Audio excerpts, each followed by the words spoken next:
Après la série d'attentats suicides perpétrés par Boko Haram dans la région de l'extrême nord, le Cameroun renforce les mesures de sécurité sur son territoire. À Maroua, ville la plus touchée par les attaques kamikazes, un important dispositif de sécurité traque au quotidien les présumés terroristes. Une traque qui a déjà conduit à de nombreuses arrestations. Les débits de boissons et autres lieux publics pouvant drainer des foules cessent leurs activités dès 19h. Dans le reste du pays, outre la mise en place des comités de vigilance, les autorités locales multiplient des mesures préventives. Nous avons interdit tout mouvement de nuit sur le plan d'eau.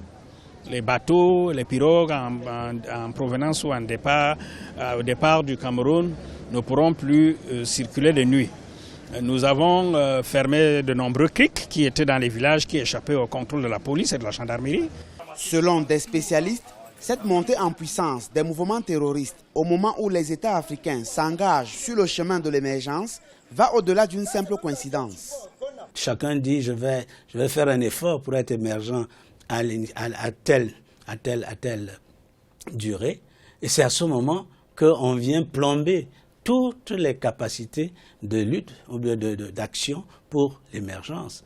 Donc je crois qu'il faut vraiment que nos États africains prennent ces situations au sérieux, parce qu'il y a encore là comme une volonté de venir rompre avec une démarche que l'on voudrait être positive pour l'émergence de l'Afrique. Ces derniers jours, plus de 2500 étrangers en situation irrégulière ont été reconduits à la frontière, pour la plupart des Nigérians et des Centrafricains.